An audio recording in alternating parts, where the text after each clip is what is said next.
Marcel, quanto tempo? A gente se viu ano passado no Congresso Espírita do Espírito Santo, se lembra?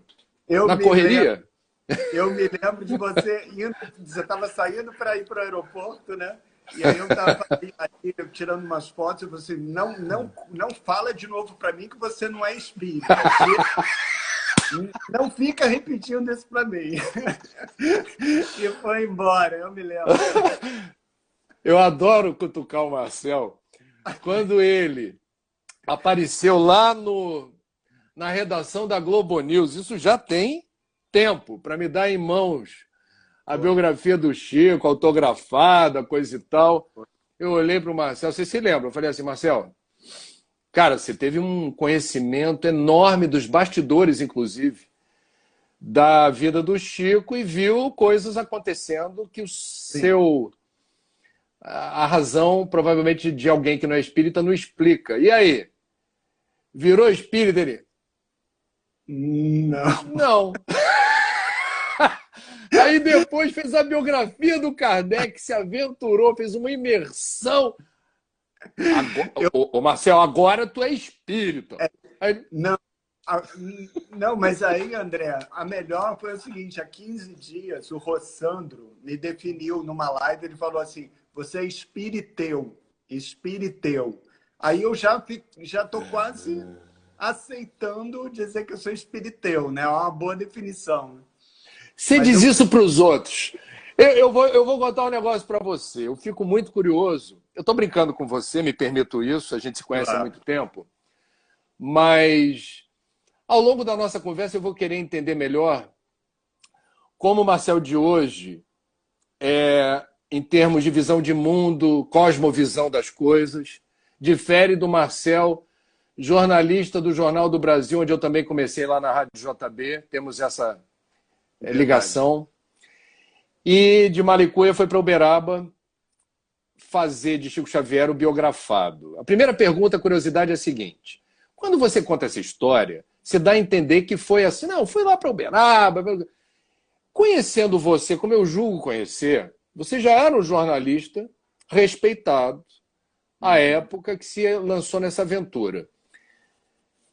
Qual foi a preparação? Assim, o que que você levou na mala para Uberaba em termos de planejamento, método, para Sim, fazer o livro? O que que te levou a Chico Xavier? é. Boa pergunta, André. É isso mesmo. Não é por acaso. Eu demorei a entender um pouco. Tem duas histórias aí que se cruzam. Para você ver como é curioso isso. Eu era subeditor do caderno B do Jornal do Brasil. Então, eu era subeditor de cultura. Basicamente, minha área era cultura. E o subeditor, você sabe, editor, a gente não sai da redação. A gente fica fechando o jornal, coordenando as equipes e tal. E aí estreou a peça Além da Vida, reestreou a peça Além da Vida. Mais de 1 milhão de pessoas já tinham assistido a essa peça. E aí eu, não sei porquê, depois eu consegui entender melhor, eu falei assim, eu quero escrever essa reportagem. Eu quero ir lá ver esse espetáculo. Ninguém entendeu direito. Fui lá. E aí eu fui assistir o espetáculo, comecei a pesquisar sobre Chico, tudo gira em torno do universo do Chico Xavier nessa peça. E aí, quando eu comecei a pesquisar o Chico, eu entendi a história dele. Isso que você falou. Você chegou lá em Uberaba com o que na mala? Uma das coisas que eu cheguei foi com a definição da trajetória que eu enxergava enquanto eu pesquisava. Então, como é que eu resumo? Isso na época. Ele escreveu mais de 400 livros, vendeu mais de 30 milhões de exemplares e doou toda a renda dos direitos autorais a instituições beneficentes. Por quê? Porque ele dizia, eu não escrevi nada, os livros não me pertencem, eles, os espíritos, escreveram. E aí os que diziam, né, que o Chico ia cair mais cedo ou mais tarde, desmascarado como fraude, o Chico dizia, eu não vou cair porque nunca me levantei. Então foi com essa história que eu desembarquei em Uberaba. E aí eu pensava, qual era a pergunta que me guiava, como um ateu, como um cético, né? Absoluto na época. Era como assim eles, os espíritos, escreveram. Então o como assim me levou lá. E aí tem uma segunda pergunta, André, que é assim, quando eu contei para os meus amigos jornalistas, aquele seria meu primeiro livro. Então, quando eu contei para os meus amigos que eu escreveria a biografia do Chico Xavier, olha só o que aconteceu. Muitos são amigos queridos até hoje, amigos queridos. Eles falavam assim, mas Chico Xavier não é o Chico Buarque, não é o Chico Mendes, não é o Chico Anísio, não é o Chico César. Eu brinco até que até o Chico Bento parecia mais biografável, né? Tamanho era uma surpresa, né? Porque era um personagem muito longe da nossa realidade, ali da redação do Jornal do Brasil. Aí eu fiquei pensando depois, falei assim, mas por que que eu fui o primeiro jornalista a contar essa história, né? Por quê? Aí tem uma curiosidade, que é a seguinte. Minha família paterna ele é de Araxá, cidade vizinha a Uberaba. Então eu passava férias, todas as férias, em Araxá. E o Chico era um personagem da minha infância. Ele era o homem que falava com os mortos. E nós, eu estou falando dos meus primos também, a gente ficava assombrado com aquilo. E tem uma outra curiosidade sobre isso, André, que é muito curioso. O meu tio, irmão do meu pai, trabalhava nos Correios em Uberaba. E era ele que organizava a correspondência do Chico em Uberaba. Ele que pegava todas as cartas que chegavam do Brasil, do mundo, e levava para o Chico. Então, na verdade, eu acho que é um pouco um acerto de contas desse menino com esse personagem da infância. Então, junta o jornalista com essa criança, né? E você disse assim, na época, ateu. Então você chegou a Uberaba na condição de ateu, descrente da existência de Deus, muito focado na matéria. Aí você contou no Pedro Bial, e eu perdoo porque o Bial não é espírita, e você dá os elementos inéditos da história para quem precisa ter convicção na história, que a tua mão ardeu quando você, no primeiro contato ali com o Chico, foi por um lado, que você não abriu totalmente a intenção da viagem, e, no momento certo, falaria do livro. Até que você foi informado. Quem foi? Foi o filho dele que chegou para você? Quem que chegou e disse? O Vivaldo, né? O Vivaldo, ele era um filho adotivo, assim, ele era um assistente do Chico, na verdade, ele morava nos fundos da casa do Chico, mas ele se considerava, chamava o Chico de pai. Era como se fosse um filho adotivo do Chico. E aí eu tentei enganar o Vivaldo ali, eu falei, como ninguém me deixava chegar perto do Chico. Quando eu cheguei em Uberaba, um cerco enorme se montou, porque o Chico tinha pavor de jornalista, eu não sabia, quer dizer, eu cheguei muito desavisado lá. E aí eu, para tentar entrar, furar o bloqueio, eu liguei para o Vivaldo, que morava nos fundos da casa do Chico, e falei, Vivaldo, eu sou um jornalista de uma revista semanal, eu estou fazendo um painel do espiritismo no Brasil. Eu não faria isso hoje, André, aprendi. E aí você me receberia, Vivaldo? Não, recebo sim, claro. Eu entrei pela porta dos fundos na casa do Chico, né? Mas é o território proibido, e muito orgulhoso da minha esperteza, né? Aí eu entrei ali com meu bloquinho, canetinha, tudo direitinho, o gravador, e a gente sabe, né, André, algumas vezes, o que a gente faz? A gente começa pelas perguntas mais fáceis, e aí quando você conquista a confiança do entrevistado, né, nas conversas mais delicadas, aí você parte para a pauta difícil. Aí eu estava lá com minhas perguntas fáceis. Quando eu ia entrar na pauta intimidade do Chico, hábitos do Chico, tocou uma campainha na casa, e aí o Vivaldo virou e falou, é meu pai, ele tem um interruptor do lado da cama, deve estar precisando de ajuda, porque ele estava muito doente, o Chico, angina, pneumonia e tal. Aí ele mal levantou e sumiu pela fresta da porta, a minha mão direita, ela realmente ela esquentou, ardeu, como você disse, é o melhor verbo, ela ardeu, ela não esquentou. Ela ardeu, só à direita. Eu corri, girei a maçaneta, fui para o lado de fora da casa. Era noite fria em Uberaba, e eu fiquei sacudindo a mão. E aí o Vivaldo apareceu no alto da varanda, porque era assim alta, né? E ele com uma expressão contrariada, não estava feliz, nada. Aí ele virou e falou assim, parabéns, meu pai mandou dizer que seu livro vai ser um sucesso. E eu fiquei numa vergonha absurda. Assim, absurda. Eu peguei meu bloquinho, minha caneta, fui embora. E aí, André, eu era casado com uma jornalista muito cética, tão cética quanto eu na época. E era contra o livro. Falava, para quê? Não é o seu universo, você não acredita em nada, por que esse personagem, né? E aí eu liguei para ela, sentei, era um hotel muito simples, em Uberaba, 2 camas de solteiro, não tinha celular na época, então era telefone fixo. Aí eu peguei o telefone, liguei para ela e falei, olha, você não sabe o que aconteceu, uma coisa muito estranha. Eu acho que foi porque eu menti, mas quando eu vi, a minha mão estava pegando fogo. E ela falou, Marcel, pelo amor de Deus, você saiu daqui ontem completamente cético, né? E hoje a sua mão está pegando fogo. Para com isso, desiste, abandona esse projeto, né? Então, isso foi muito importante para talvez situar aquele jovem repórter, sabe? Ele estava entrando num campo desconhecido, num território desconhecido, e era preciso entrar nesse território com mais cuidado, com mais respeito também. Foi assim Então, que eu entendi. e a partir dessa queimação, dessa ardência da tua mão, e tudo aquilo que você viu, ouviu e testemunhou, eu queria entender em que medida essa experiência da convivência, ainda que breve, e da experiência dos registros sensoriais que você passou. E eu não digo apenas na elaboração do livro do Chico, mas o que aconteceu em outros momentos de outros projetos seus, associados a Kardec, associados a filme, etc. Marcel, hoje, deixa eu dar um salto no tempo. O que restou desse ceticismo e qual é a sua relação com o Espiritismo hoje? É. Olha, André, eu mudei bastante, sim, mudei bastante. 25 anos se passaram desde lá. Por exemplo, nessa quarentena, eu acho que durante o confinamento, várias e várias e várias histórias do Chico foram voltando para mim, sabe? Mais e mais.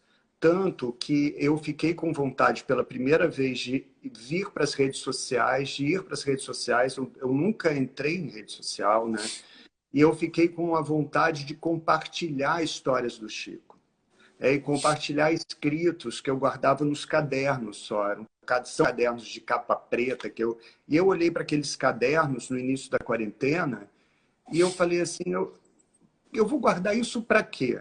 Se eu estou escrevendo sobre, para mim, né, situações para ter calma, sobre aprendizados que eu tive, por que eu não compartilho isso com os outros? Achei esquisita a postura. E aí eu falei, eu não preciso compartilhar essas histórias, né? Então, eu saí da toca também muito movido por Chico Xavier. Então, eu acho assim, tem 2 lições muito importantes do Espiritismo que eu acho que vale para qualquer um, para o mais cético, para o mais ateu, para o que menos acredita em vida depois da morte.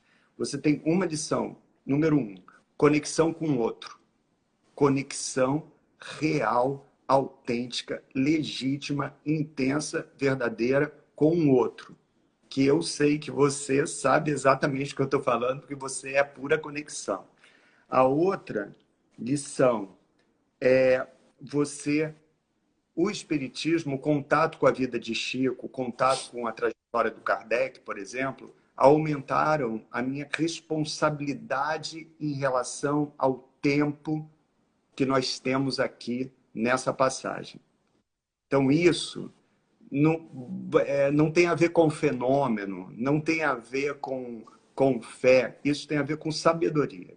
Então, assim, é óbvio, a gente não está aqui a passeio, o tempo é um recurso escasso e cabe a nós aproveitar ao máximo esse tempo também em favor do outro. Então, eu acho que essas são lições transformadoras da doutrina espírita, sabe? E da convivência que eu tive com essas 2 figuras, né, que são missionários, né, raras, figuras especiais, Chico e Kardec. Você falou que tem 2 Eu acho frases, que eu né? congelei 2 frases. Que eu falava com os filhos, por exemplo, e que não pode ficar só em família, né? Não dá. Então, uma delas é uma frase dele muito forte, que eu demorei a entender. Eu tive que amadurecer para entender. ele falou para mim: graças a Deus, aprendi a viver apenas com o necessário. Eu acho isso muito poderoso, porque a gente perde a medida do necessário. A gente é bombardeado por tantas demandas, né? Por tantos desejos e por tantas ambições, que a gente se perde, às vezes, correndo atrás de necessidades que não são necessárias, de falsas prioridades. E aí você pisca o olho e você perdeu tempo, você perdeu sono, você perdeu energia, você perdeu oportunidades de estar fazendo aquilo em que você acredita de verdade. Então, isso só com o tempo, André, eu não aprendi de... Essa frase ele me disse e ela não ecoou.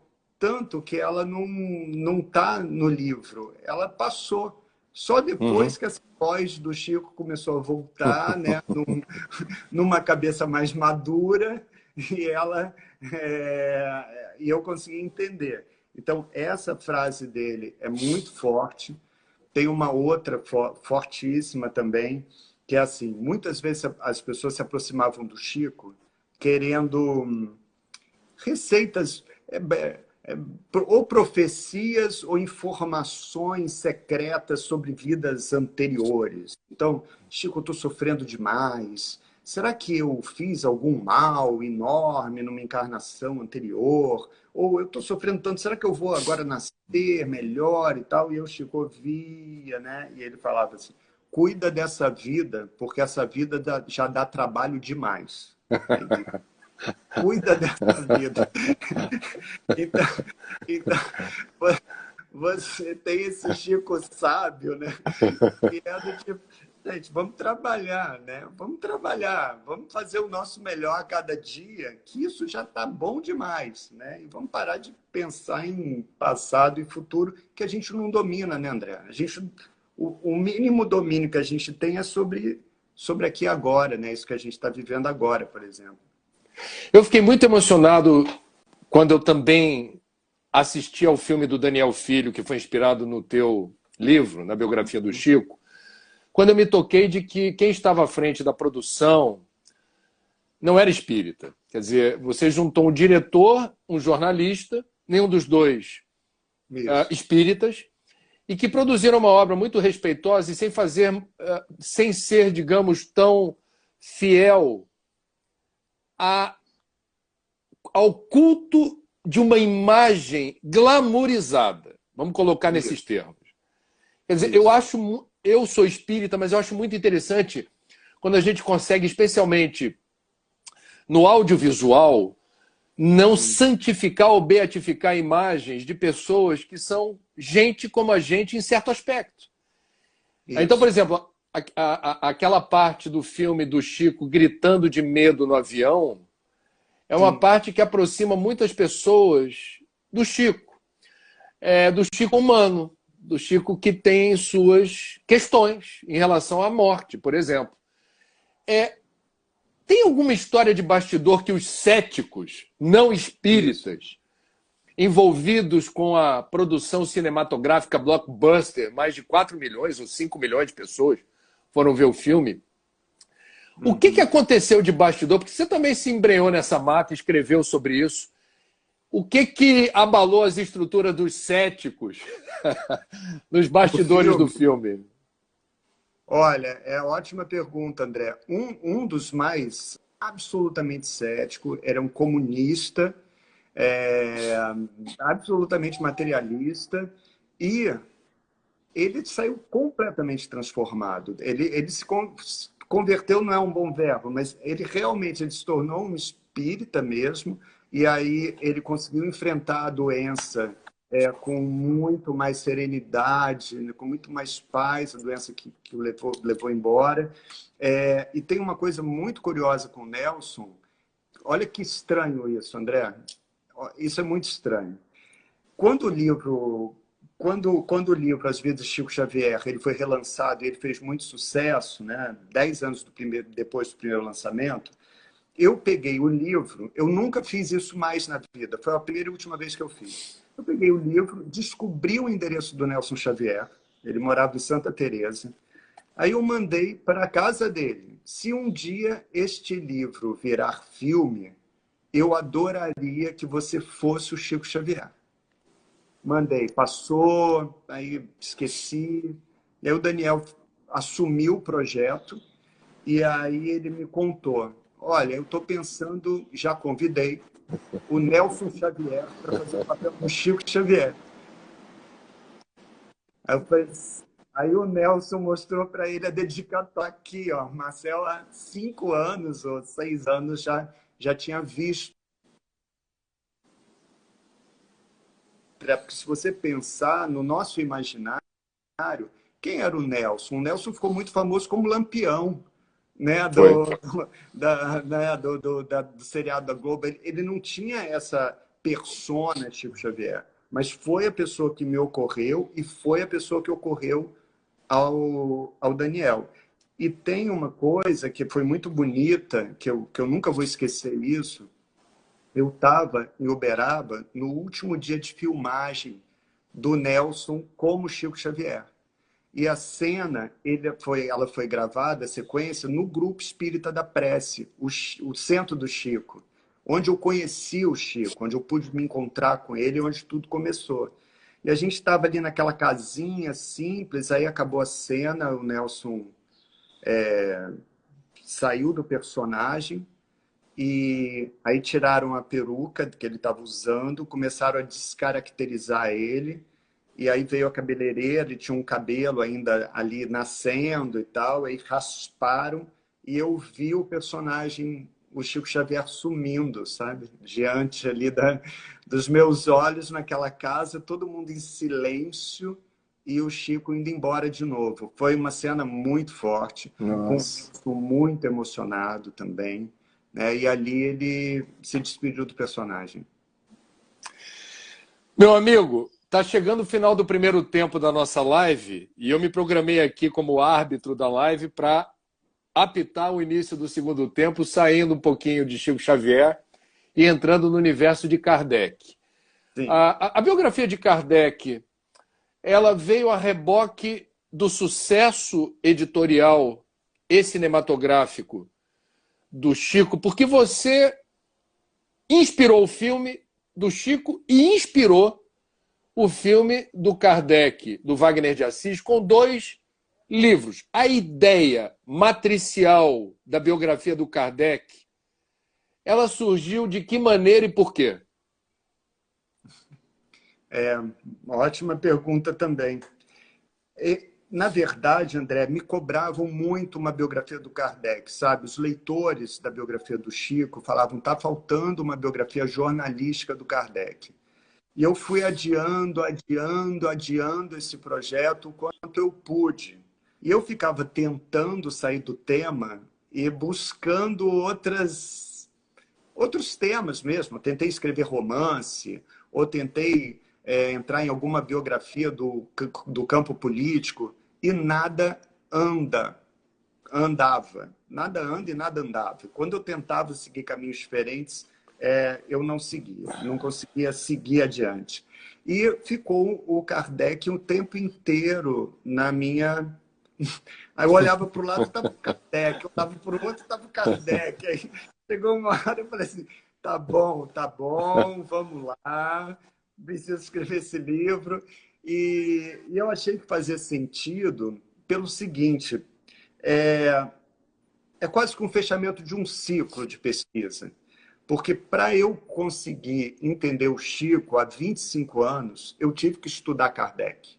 Eu não poderia entrar no universo do Chico sem entrar no universo do Kardec. E aí eu te conto uma história que é fundamental nisso. O Chico, ele viveu assombrado na infância por vozes e visões, o tempo inteiro. E para a família dele, do interior de Minas, muito católica, o Chico era um esquizofrênico, ele era louco. E o que salvou o Chico, o que salvou o Chico de, né, ele falava isso, o que me salvou de ser internado em Barbacena, no manicômio, foi o trabalho, porque ele era rimo de família desde muito cedinho e ele tinha muitos irmãos. E quando ele abre o Livro dos Espíritos pela primeira vez, é que ele descobre quem ele é. Então, assim, o Kardec salvou e o Chico encontrou um caminho ali. Aí eu digo, e não é exagero, eu sei que você vai entender exatamente, e muitos vão entender. Eu digo que o Chico nasceu com um manual de instrução, que é como se o manual ele abrisse o livro dos espíritos e, ok, abre o livro dos médiuns, ok. Então, o manual de instrução era Kardec. Tanto que ele falava, na dúvida, leiam Kardec. Vocês estão duvidando de mim, vocês não sabem que decisões tomar, então vocês leiam Kardec. Então, eu há 25 anos entrei em contato com a obra do Kardec, e aí foi assim, inevitável que eu fechasse esse ciclo com essa biografia do Kardec. Eu tentei escapar, mas não consegui, na verdade. Agora, a pergunta que eu faço vale para a biografia do Chico ou do Kardec. Você sabe, sempre soube que você estava mexendo com pessoas icônicas, referenciais para o espiritismo no país mais espírita do mundo. Você, portanto, pisou em ovos. Você estava ali num terreno muito sinuoso. Isso. Você percebeu, em alguns momentos, claramente, que uma forma de contar a história poderia desapontar ou poderia quebrar expectativas daqueles que, ao contrário de você, são espíritas e gostam daquela imagem do Santo Chico e Santo Kardec? Então, você tem uma questão técnica. A outra, e aí é que é bem difícil, ao mesmo tempo eu tenho que entrar na pele dele. Então, eu tenho que estar fora, mas eu tenho que estar dentro. E aí, quando entra na pele, é que, às vezes, dá defeito, sabe, André? Porque eu vou te contar um defeito que deu, que foi curioso. Quando eu escrevi a biografia do Chico na madrugada, durante a madrugada. Eu chegava do Jornal do Brasil, jantava, ia para o quarto e trabalhava até o jornal chegar, o entregador chegar. Era na madrugada que eu escrevia. E eu tentava ser o mais jornalista, imparcial, objetivo possível. E estava construindo lá a saga do Chico. Chico processado, Chico insultado, Chico ridicularizado pelos jornalistas do Cruzeiro, né, o Davi Nasser e Jamanzon, e um Chico calado. E o Chico não se defendia. E aí chegou um dia, na época não tinha Google, então o meu Google era a Biblioteca Nacional. E aí eu entrei num táxi para a Biblioteca Nacional e isso nunca mais aconteceu também. E eu contei que eu estava indo fazer a pesquisa sobre Chico Xavier e o motorista falou assim, eu sou espírita. Eu sou espírita, de berço espírita. Eu nunca mais peguei um taxista que sou de berço espírita. E aí eu comecei a desabafar e eu falei, então, eu estou no momento do livro que o Chico é só atacado, ele não responde. Então eu estou pensando em fazer agora um capítulo assim, sair um pouco da biografia, eu fazer uma defesa do Chico. Defesa. E eu falei para ele minhas intenções. Olha, André, juro, eu me lembro dos olhos, eu estava no banco de trás, dos olhos do taxista. Ele olhou e falou. E aí eu falo que o taxista é coautor do livro, né? Porque eu nunca mais vi, mas ele me botou no prumo, né? E então é um exercício que eu tenho que ter, que é muito cuidado com as informações, com os fatos. Eu tenho que estar distanciado, mas eu tenho que estar dentro do personagem. Então é um exercício delicado, né? Mas no caso do Kardec, me parece, me confirme, por favor, se é só uma impressão equivocada minha, você teve mais dificuldade porque você não conviveu com Kardec e mesmo os espíritas que moram na Europa, eventualmente na França, e garimparam registros, escritos, testemunhos da passagem de Kardec por Paris, por Lyon, pela França, tiveram dificuldade, tem muitos hiatos, muitas lacunas. E o que eu acho bonito, e isso no filme do Wagner de Assis, inspirado no teu livro, foi particularmente emocionante, vai ter que ter uma licença poética para fazer a costura de um ou outro dado histórico.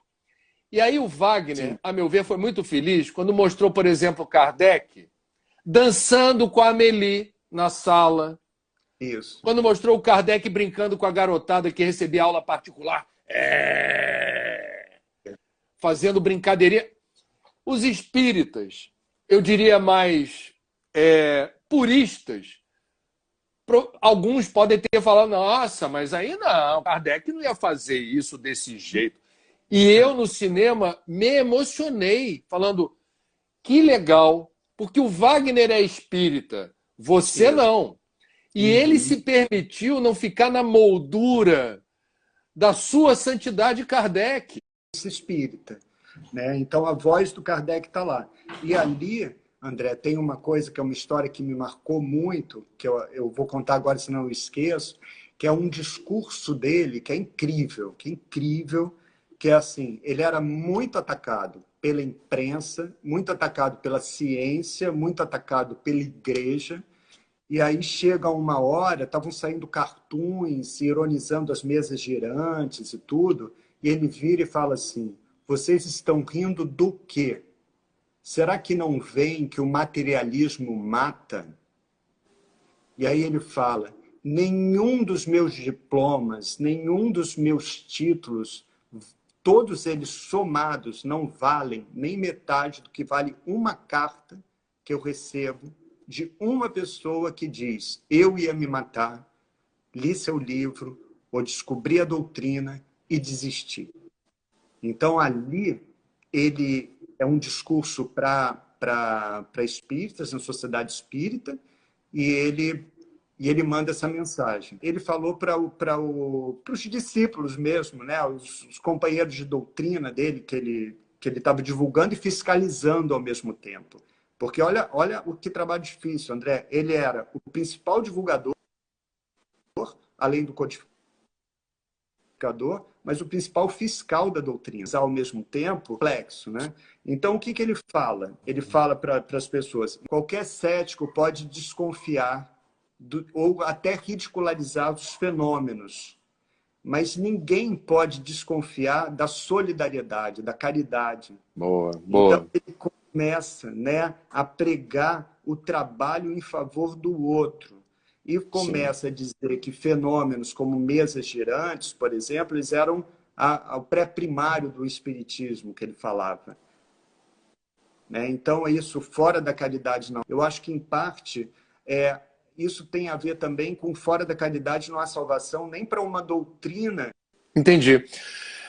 Marcel, você participou do programa do Bial com a historiadora Dora, adora. A Dora. A Dora trouxe a informação muito importante da suposição de que a dor da perda dos entes queridos teria levado o Hippolyte a ter, digamos, uma genuína curiosidade, uma questão mesmo pessoal e emocional dele, de ter perdido o pai quando ainda criança, dois irmãos e uma suposta filha. Não se sabe se adotivo ou não. E eu me aproximei do espiritismo por uma situação também envolvendo muita dor em família. Eu não poderia deixar de te perguntar, porque eu fui muito privilegiado de ter conhecido o Ronan. O Ronan Soares, pai do Marcel, um jornalista muito querido e respeitado, sábio, bem-humorado, era o humor em pessoa nas redações, sempre com uma tirada leve, sempre no estado de graça. E nesse período, Marcel, nós tivemos a passagem do Ronan. E eu queria ouvir você em relação à forma como se dá a perda de um ente querido, mesmo você tendo essa postura. Não, não sou espírita, vi muita coisa, senti muita coisa, ouvi e li, acessei muitas histórias, muitas informações, mas eu não tenho pessoalmente o vínculo com a doutrina a ponto de me chamar de espírita. Eu ouso perguntar a você se a passagem do Ronan encontrou um Marcel apaziguado, consolado, amparado, ainda que em parte, pelas informações da doutrina que você tão bem pesquisou, biografando Chico e Kardec.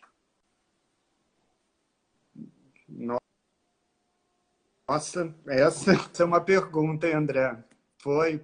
Bom, primeiro, obrigado por falar assim do meu pai. Ele tinha muito carinho por você, muita admiração também por você, pela Maria Beltrão, que foi uma querida também quando meu pai partiu e tudo. E eu vou te dizer, e essa sua pergunta é perfeita. Encontrou um Marcel muito mais apaziguado. O que eu queria, André, sabe? Porque ele dentro de um corpo, há 2 anos, numa situação muito difícil de consciência instável, né? Imobilizado. Então eu queria né? Até rezava, eu que nunca fui de rezar, imagina, né? Para que ele fosse em paz. E eu me lembrava muito de uma médium que teve aqui no Rio de Janeiro, que era a Dona Célia. Dona A Dona, Célia. Dona Célia, que o Chico falava que era a maior médium do mundo, né? Ela tinha 1,50 m de altura e o assessor dela brincava, o Valdemar Falcão, um querido amigo, Sim. falava: Dona Célia, a senhora é a maior, menor médium do mundo. E a, e a, e a Dona Célia, ela no galpão, onde ela atendia as pessoas Sim. e passava as comunicações orais, né? Ela falava assim, e eu me lembrei muito dela, ela chamava os espíritos de energias, e as energias libertas. E ela falava para os pais, as famílias enlutadas, com muita convicção, muita firmeza na voz, falava: será que vocês não percebem? Os mortos somos nós. Eles estão vivos, eles estão libertos. E a voz da Dona Célia, assim, nesse processo, quando eu via o meu pai naquele corpo, né, eu olhava e falava: vai, né, vai. É sofrido para a gente que fica, muito sofrido, mas é o melhor que você vá. Então, é claro que isso é um Marcel transformado, né, André? Não tem como eu chegar há 25 anos, eu falei: mas vai para onde? Né?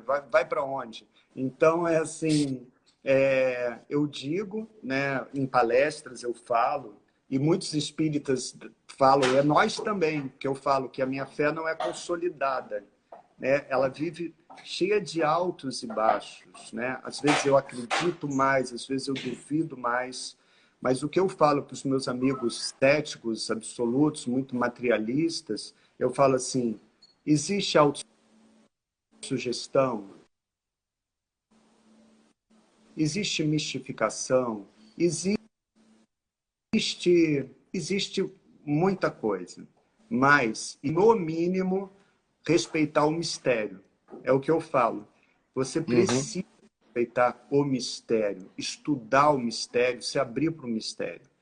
Eu não sei se você conhece. Você conhece a história da tia Lourinha, André? Você se lembra? Não, Não? não, não, não. Ah, então eu vou te dizer, vou te contar. Olha só isso. Atenção, por que que nasce o meu segundo livro? Vê isso. Antes do Kardec, eu escrevi um livro chamado Por Trás do Véu de Ísis, que Sim, eu acho sim, que sim. você mostrou. Sim, Eu tá acho aqui.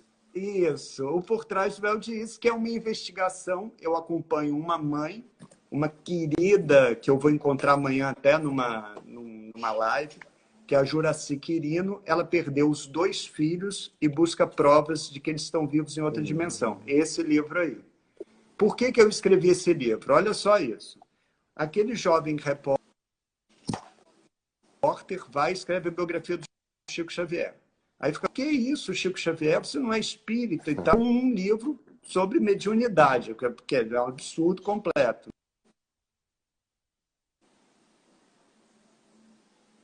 Por que que esse cético escreve isso? Aí eu vou te contar. Eu fui entrevistado em Brasília por um professor universitário, que na época nem quis que eu dissesse o nome dele. No livro não consta o nome dele. E aí ele conversou sobre Chico, passou 2 semanas, eu estava aqui em casa, nessa mesma casa, sábado de manhã, que nem hoje, toca o telefone e ele faz a seguinte pergunta: Marcel, você conhece tia Lourinha? Eu falei: tia Lourinha? Não ouvi falar. Por quê? Aí ele todo sem graça: não, eu gostaria que você checasse, depois se você puder me ligar e tal. Tá bom. Aí eu liguei, pai, você conhece tia Lourinha? E meu pai, não, nunca ouvi falar.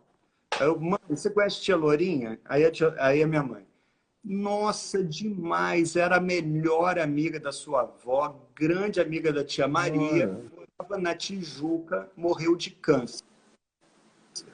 Por quê? Aí eu falei, não sei. Você ligou para o professor e o professor Olha, super sem graça. isso. Aí eu falei, olha, professor, existiu uma tia Lourinha, assim, na minha família. Ele, graças a Deus, estava com muita vergonha. Minha mulher que insistiu para eu ligar, é porque eu sou médium. E eu psicografei uma mensagem da tia Lourinha. Olha. Uau! E aí eu falei, como? Aí eu pedi para ele, existia um aparelho chamado fax, né, André? Que é de saudoso fax, né? Aí eu pedi para ele, você pode passar um fax para mim? Depois eu soube que ele teve que andar por Brasília inteira no sábado para achar um aparelho. E aí ele me mandou por fax a mensagem da tia Lourinha, que é essa mensagem aqui. Marcel, meu filho, eis que do outro lado do rio da vida volto contente por tudo que nos deu a divindade. Sua tia e seu avô pedem que você persevere na grande luta de divulgar a obra do apóstolo do Espiritismo, Chico Xavier. Confie em Deus e siga adiante, porque foste chamado ao trabalho e agora não podes abandoná-lo. Um beijo da tia Lourinha. Uau! Aí, André, como os olhos de um repórter cético leem essa mensagem? Leem assim. A minha mãe, a única pessoa que ela citou foi a tia Maria. Ela cita o seu avô. A minha avó estava viva, velhinha, e o meu avô tinha morrido há uns 3 anos. Aí eu olhei e falei assim, gente, não é possível isso. Aí a minha mulher, totalmente cética, jornalista, né, que achava que eu tinha que sair desse tema, olhou para mim e falou com a mensagem na mão, mas como isso? Como isso pode ter acontecido? Você precisa investigar isso. Como é que isso acontece? Eu falei, agora eu posso escrever um novo livro sobre o tema, estou autorizado. Aí, com a autorização da família, eu começo a investigar. Né? É claro que essas histórias mexem. Né? Sobrou história aí para o cético com momentos de fé e sensibilidade, curioso em relação ao universo espírita.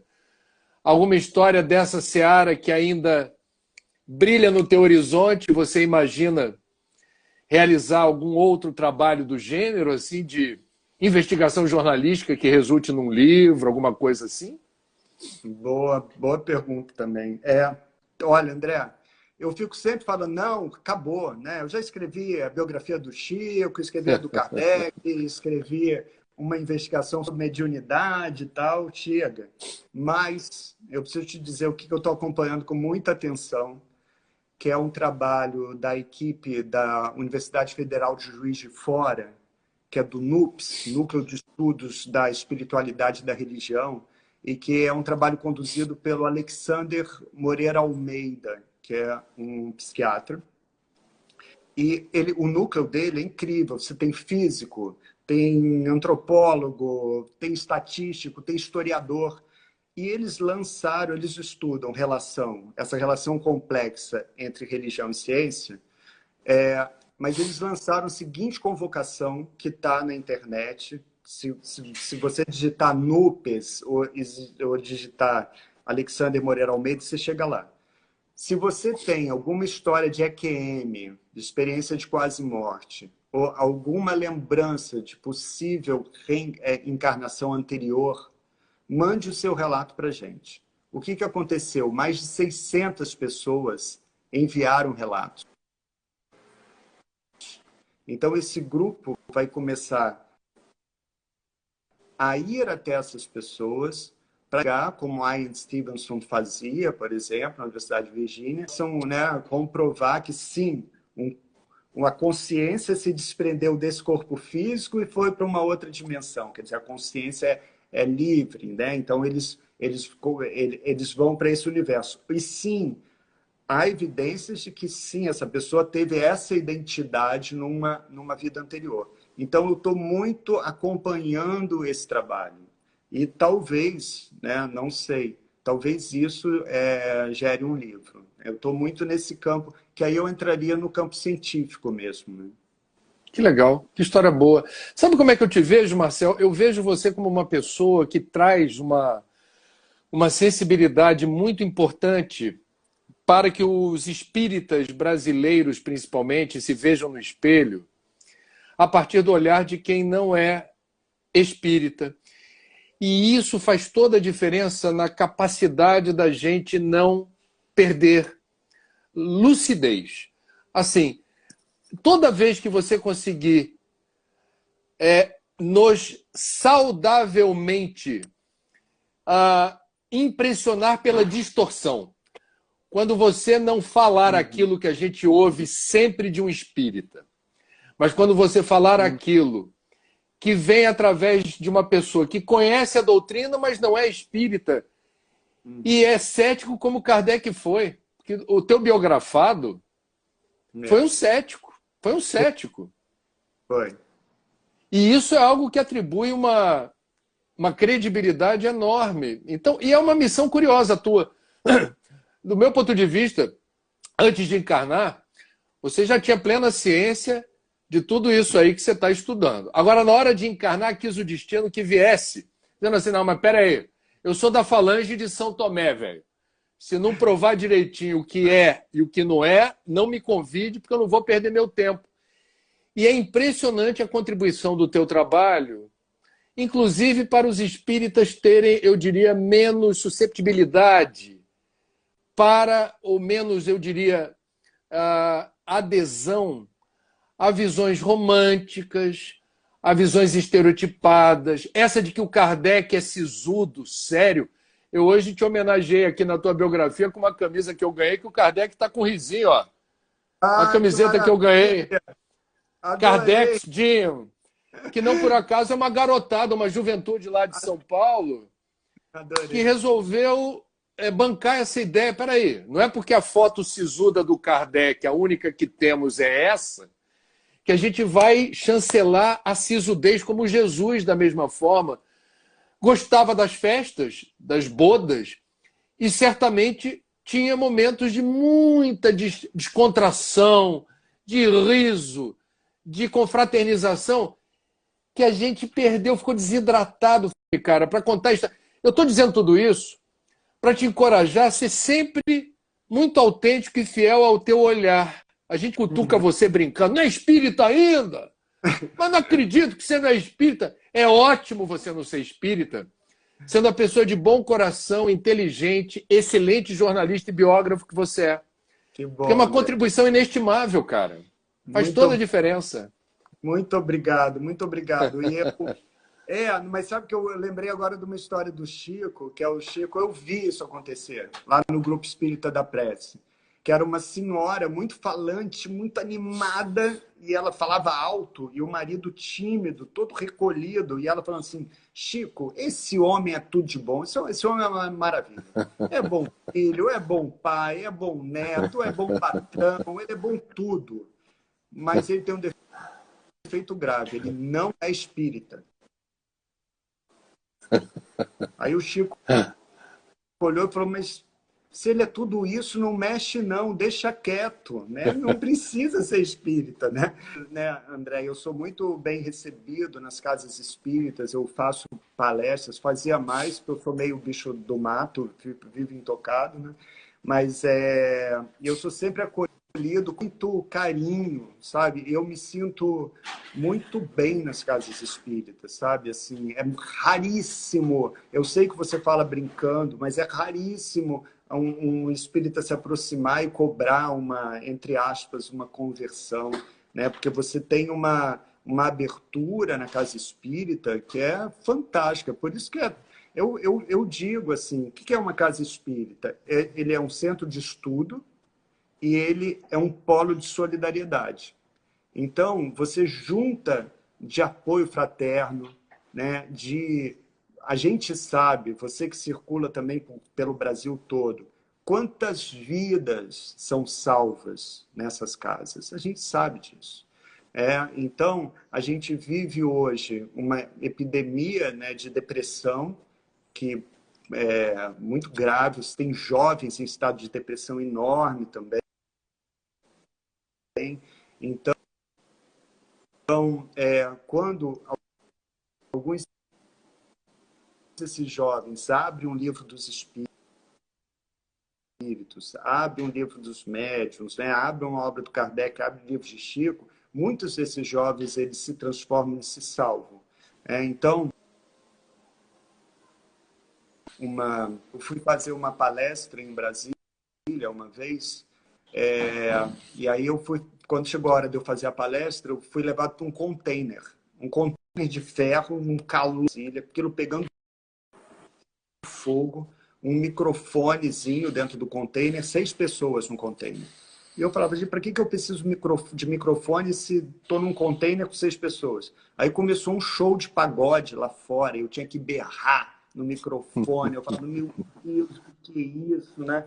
Aí terminou, vieram 2 moças muito simples, e aí elas chegaram, uma delas virou bem tímida e falou assim, Marcel, eu vinha lá de Taguatinga, cidade satélite de Brasília, peguei 2 ônibus para dizer o seguinte, eu ia me matar, li seu livro e desisti, e eu vim aqui te agradecer.